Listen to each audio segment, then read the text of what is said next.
बिस्मिल्लाहिर्रहमानिर्रहीम अस्सलामुअलैकुम वरहमतुल्लाहि वबरकातुहू। उम्मीद है दोस्तों सब खैर आफिस से होंगे। आज हम CS 201 प्रैक्टिकल असाइनमेंट जो है उसका सोल्यूशन स्प्रिंग 2021 का सॉल्व करेंगे, जिसकी ड्यू डेट 10 जून 2022 है। इस असाइनमेंट को दोस्तों आपने .cpp यानी ये कोडिंग वाली जो फाइल है इसी के अंदर जो है वो सबमिट करवाना है, पहली चीज़। दूसरी चीज़ ये कोड जो है वो आपने डेव C++ पर ही करना है, क्योंकि यहाँ पे उन्होंने वाज़े लिखा भी हुआ है कि आपने यूज़ करना है डेव C++ का। अगर दोस्तों आपको डेव C++ डाउनलोड इंस्टॉल और यूज़ करना नहीं आता तो वीडियो के डिस्क्रिप्शन पार्ट में मैं आपको लिंक दे दूंगा, आप वहाँ से जाके यूज़ कर सकते हैं। चैनल को सब्सक्राइब नहीं किया तो चैनल को सब्सक्राइब कर लीजिए। वीडियो को अगर लाइक नहीं किया तो वीडियो को लाइक भी कर दीजिएगा।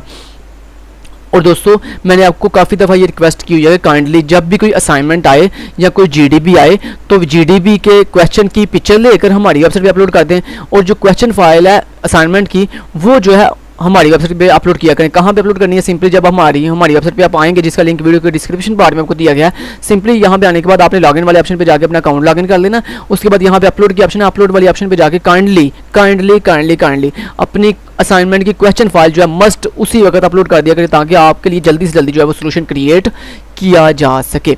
सो चलें टाइम वेस्ट किए बगैर आज की वीडियो को करते हैं स्टार्ट। सो दोस्तों इस वीडियो के अंदर आपने क्या करना है? सबसे पहले दोस्तों कहता जी आपने ये देखना है कि you are required to submit only .cpp file, ये बात हमें समझ आती है। उसके बाद कहता है आपने जो चीज़ें परफॉर्म करनी है वो how to take input from the user, how to use operator precedence rule to solve complex expressions, how to use if statement and loops, how to declare define and call a function.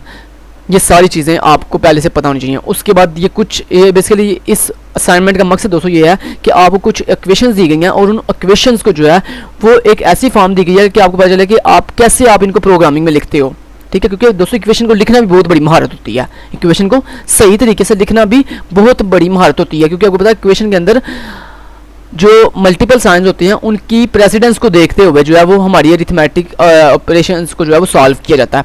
अब आपको पता है different operators की different precedence होती है। जैसे आपका जो पावर का होता है सिंबल, आपका जो मल्टीप्लिकेशन का सिंबल होता है, आपका जो डिवीजन का सिंबल होता है, इसकी सबसे हाई प्रेसिडेंस होती है, यानी दूसरे नंबर पर प्रेसिडेंस होती है। जो आपकी सबसे हाई प्रेसिडेंस होती है वो होती है राउंड ब्रेसेस की। ये जो यानी जो राउंड ब्रेसेस है ना, इनकी सबसे हाई प्रेसिडेंस होती है।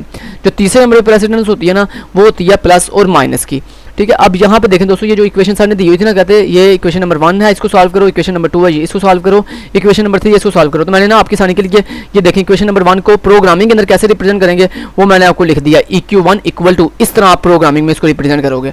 तो ये आप देख सकते हैं, देखिए मैंने आपके सामने इतना बड़ा करके लिख भी दिया ताकि आपको कोई कन्फ्यूजन ना हो, आप खुद भी असाइनमेंट रेडी कर सकते हैं। उसके बाद दूसरी जो इक्वेशन नंबर 2 है उसको आप इस तरह से लिखेंगे प्रोग्रामिंग में। तो मैंने बहुत अल्हम्दुलिल्लाह 100% एग्जैक्ट जो है इन सोल्यूशन को लिखा हुआ है। थर्ड के ऊपर ये इक्वेशन नंबर 3 है, उसको प्रोग्रामिंग में आप इस तरह से टाइप करेंगे, ठीक है। तो इस तरह से आप प्रोग्रामिंग में टाइप करेंगे। अब नेक्स्ट आपने करना क्या? करना दोस्तों ये है to calculate the value of above equations, कहता है इन इक्वेशंस की वैल्यूज फाइंड करो, और उसके लिए कहता है आप जो फंक्शन यूज़ करोगे वो होगा कैलकुलेट इक्वेशन रिजल्ट। सो आपने कैलकुलेट इक्वेशन रिजल्ट वाला फंक्शन यूज़ करना है, लेकिन उससे पहले क्या करना है? उससे पहले हम मेन चीज़ क्रिएट कर लें। तो उसके लिए हम सबसे पहले क्या करेंगे? Hash include IOStream। दोस्तों स्टेप बाय स्टेप सिखाऊंगा, इंशाल्लाह आपको समझ आएगी। Hash include conio.h using name space std standard CE space होता है, ओके। उसके बाद main मेन का फंक्शन, इस मेन के फंक्शन के अंदर आगे सबसे पहले गेट ch और रिटर्न 0, ठीक है। और उसके बाद आपने क्या करना है? उसके बाद नेक्स्ट आप देखें ज़रा, उसके बाद आपने एक फंक्शन क्रिएट करना है। तो फंक्शन के लिए आपने लिखा वाइड, सॉरी कंट्रोल Z से वापस ले गए इस चीज़ को। ये जो फंक्शन कैलकुलेट करने के लिए वैल्यू, इक्वेशन की वैल्यू रिजल्ट कैलकुलेट करने के लिए उन्होंने ये फंक्शन का नाम दिया हुआ है, आपने यही सेम नाम यूज़ करना है। सो आप यहाँ पे आएँ, फंक्शन का नाम दिया राउंड, उसके बाद बॉडी। उसके बाद अगेन एक और फंक्शन यूज़ करना है जो किस लिए यूज़ होगा कि ये जो आपने रिजल्ट फाइंड किया तीनों इक्वेशंस का, इन तीनों इक्वेशन में से बड़ी इक्वेशन यानी मैक्सिमम रिजल्ट किसका, यानी किस इक्वेशन की वैल्यू आंसर सबसे बड़ा है, तो वो आपने फाइंड करना है। तो उसके लिए आप यूज़ करोगे मैक्स रिजल्ट नाम का फंक्शन। सो आपने मैक्स रिजल्ट नाम का फंक्शन यूज़ करना है, तो वो भी हम फंक्शन क्रिएट कर लेते हैं। तो यहाँ पर मैंने मैक्स रिजल्ट, ओके, और देन इस फंक्शन की बॉडी। इतना क्लियर हो गया। अब दोस्तों नेक्स्ट आपने जो 3 इक्वेशन फाइंड करनी है, इक्वेशन 1, इक्वेशन 2, इक्वेशन 3, उनको सॉल्व करके उन इक्वेशंस को आपने जिन वेरिएबल में स्टोर करना है उन वेरिएबल्स को मुझे डिक्लेयर करना पड़ेगा। तो और उन वेरिएबल्स को मैं यहाँ पे ग्लोबली डिक्लेयर करूँगा ताकि उन वेरिएबल को मैं हर जगह पे एक्सेस कर सकूँ। सो मैंने डाटा यूज़ की फ्लॉट क्योंकि दोस्तों आपको पता है मैथमेटिक के अंदर डिवीजन जब साइन आ जाता है आपकी इक्वेशन के अंदर तो वहाँ पे आंसर जो है पॉइंट के अंदर आने के 100% चांसेस होते हैं। सो इसलिए मैंने कहा EQ1 मेरी पहले वेरिएबल का नाम है जिसमें मेरी पहली इक्वेशन से वो इक्वेशन का आंसर स्टोर होगा। उसके बाद मेरा जो दूसरा वेरिएबल है EQ2 जिसके अंदर मेरी सेकंड इक्वेशन का आंसर सेव होगा। उसके बाद EQ3 जिसके अंदर थर्ड इक्वेशन का आंसर जो है सेव होगा। इतना क्लियर? चलें जी, अब यहाँ पे आपने क्या करना है वो बताता हूँ, लेकिन उससे पहले आपने एक काम करना है वो ये दोस्तों कि वो कह रहे हैं जनाब आ जाएगा नीचे, कहता है after calculating the equation result the program will prompt the user to select an option whether he she wants to perform other calculation yes or no।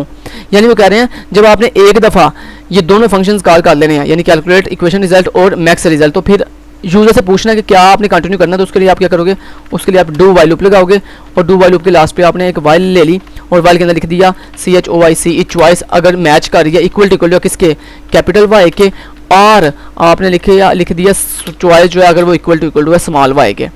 यानी अगर जो आपकी चॉइस यूजर ने दी है अगर वो कैपिटल वाई के इक्वल है या स्मॉल वाई के इक्वल है तो इसका मतलब है लूप दोबारा चलानी तो लूप दोबारा चलेगी।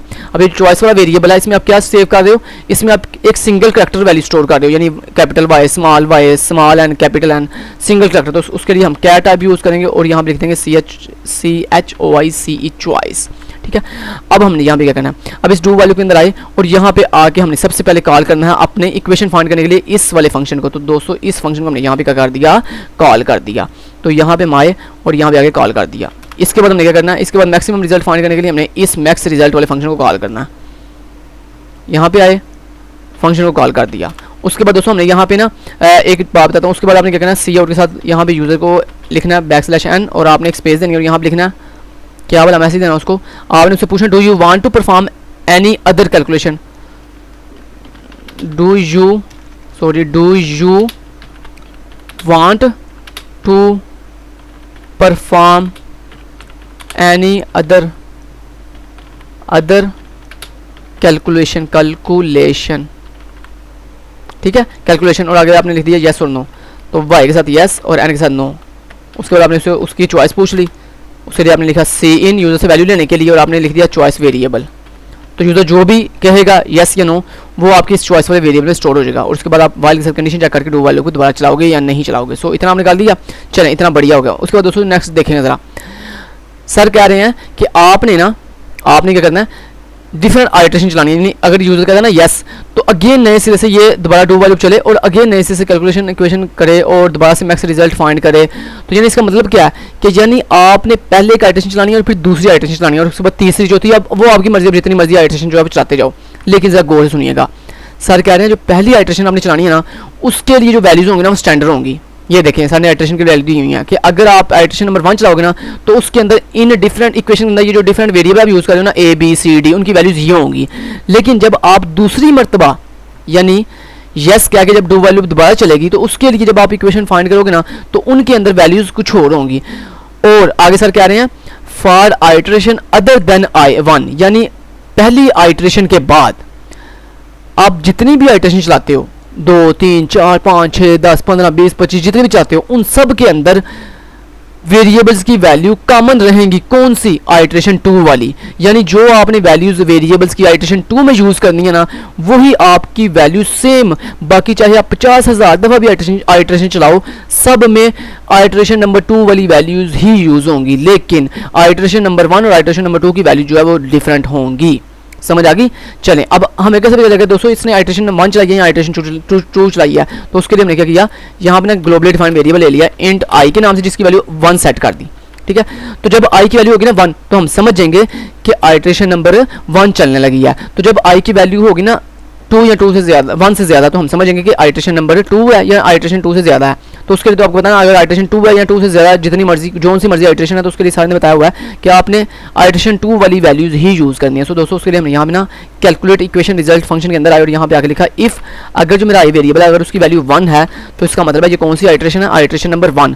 और आइटरेशन नंबर 1 के अंदर जो है वो कौन सी वैल्यूज रखनी है, ये वाली आइटरेशन 1 वाली। तो उसके लिए आपने बनाया ABCD और X वेरिएबल। तो यहाँ पे लिखें वेरिएबल बनाने के लिए आपने लिखा int comma b comma c comma d comma x. तो ये आपने वेरिएबल बना लिया। अब इन वेरिएबल्स की वैल्यू सेट करनी है a b c d x. तो a b c d x तो वैल्यू क्या है 2 3 4 5 10। तो वैल्यूज हैं a equal to 2, b equal to 3, c equal to 4, d equal to 5 and x equal to 10। ये आइट्रेशन 1 के लिए वैल्यू है। लेकिन दोस्तों अगर आई 1 नहीं है, इसका मतलब है आपकी आइट्रेशन 1 नहीं है। तो अगर आइट्रेशन नंबर 1 नहीं है तो इसका मतलब वो आइट्रेशन कौन सी हो सकती है, 2 3 4 5 6 कुछ भी हो सकते हैं। तो उसके लिए फिर आप क्या करोगे, सिंपली एल्स में आ जाओगे और एल्स में आके आप क्या करोगे, एल्स में आके आप इन्हीं वेरिएबल्स को क्या कर दोगे, दोबारा से क्रिएट करोगे, लेकिन उनकी वैल्यू चेंज कर दोगे, उनकी वैल्यूज चेंज कर दोगे। तो ये आपकी मर्जी दोस्तों। अब यहाँ पे भी इसके अंदर भी बना सकते हो वेरिएबल्स, इसके अंदर भी बना सकते हो, मर्जी आपकी। चलें ठीक है, बढ़िया हो गया।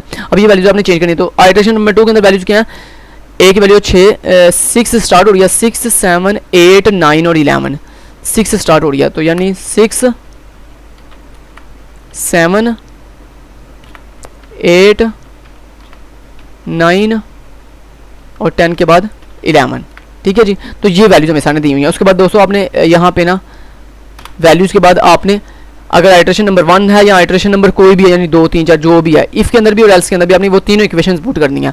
तो तीनों इक्वेशन कैसे पुट करनी है, उसके लिए हमने ऑलरेडी वेरिएबल रखे हुए हैं EQ1 EQ2 and EQ3 result find करने के लिए। तो उसके लिए ये जो मैंने आपको इक्वेशन दी है ना, इक्वेशन 1, इसको कॉपी करें, सेम ऐसे ही कॉपी करके आपने क्या करना है, जस्ट यहाँ पे इफ के अंदर भी पेस्ट कर दें और एल्स के अंदर भी आके वेरिएबल्स के बाद पेस्ट कर दें। उसके बाद इसी तरह इक्वेशन नंबर 2 को उठाएं, इक्वेशन नंबर 2 यहाँ से कॉपी करें और कॉपी करने के बाद इसको भी दोनों जगह पे पेस्ट कर दें। तो यानी इक्वेशन 1 के बाद इक्वेशन 2 पेस्ट कर दें और यहाँ पे भी इक्वेशन 1 के बाद इक्वेशन 2 पेस्ट कर दें। उसके बाद इक्वेशन 3 आ जाती है, तो इक्वेशन 3 यहाँ से कॉपी करें।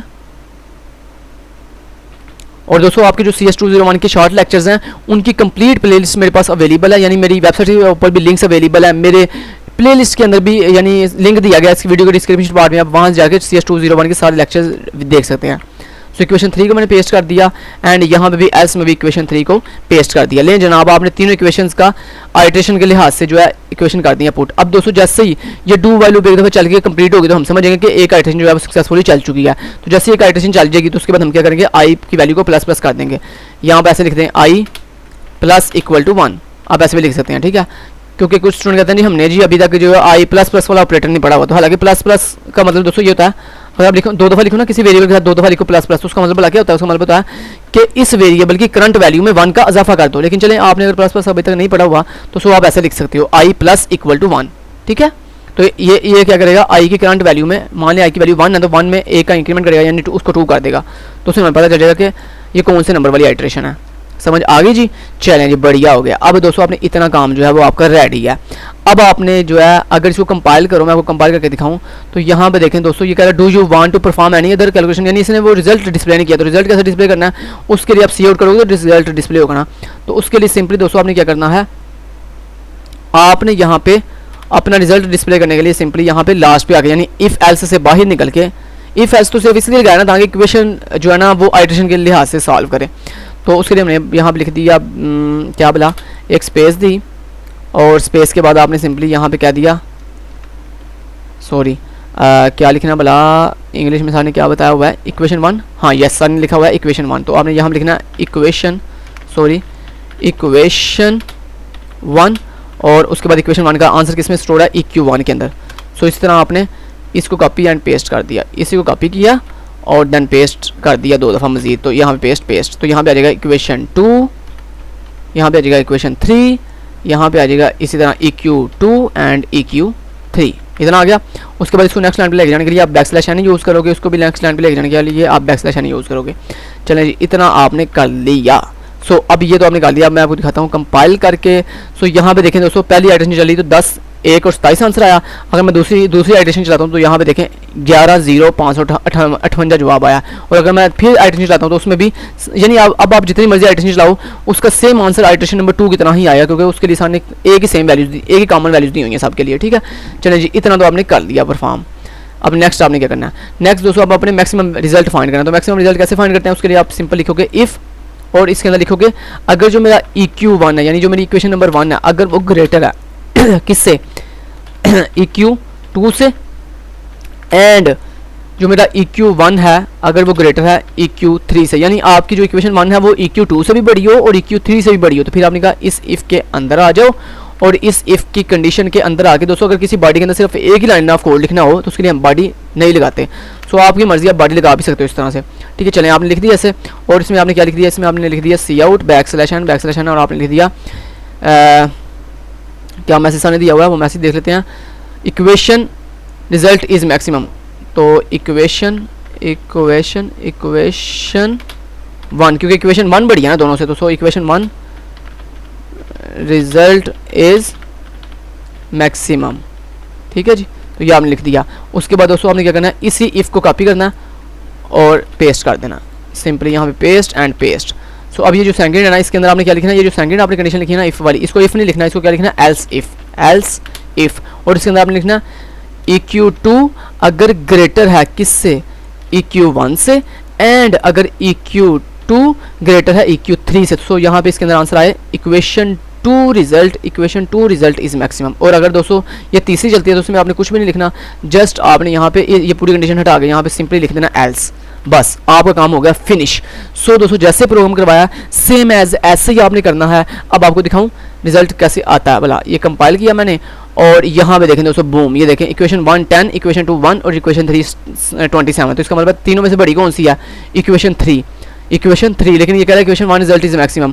क्यों ऐसे कह रहा है, क्योंकि भाई हमने मैसेज चेंज नहीं किया, मुझे याद आ गया। ये देखें हमने सब के अंदर ये sorry equation 1 result is maximum, equation 2 result is maximum and equation 3 result is maximum, ठीक है। यहाँ पे मैसेज चेंज कर लेना आपने, इक्वेशन 1, इक्वेशन 2 एंड इक्वेशन 3। अब देखिएगा इंशाल्लाह 100% एग्जैक्ट आंसर आएगा। देखें सही आंसर आया ना, देखें इक्वेशन 3 बड़ी थी ना, ये देखें इक्वेशन 3 रिजल्ट इज मैक्सिमम। और do you want to perform any other calculation, मैंने कहा यस करने के बाद मैंने एंटर हिट किया और ये देखें अब नेक्स्ट आंसर आया equation 1 11 0 558, equation 3 result is maximum. So again अगर मैं यस करता हूँ तो यहाँ पे देखें जितनी दफ़ा मर्जी आप जो है करते जाएँ एंटर, तो ये आपको एग्जैक्ट आंसर देगा। अब दोस्तों आपने ये जो .cpp वाली फाइल है, इसी फाइल को आपने अपने यानी रीनेम करके अपनी VUID लगा देनी है और सिंपली इसको अपने LMS पे अपलोड कर देना है।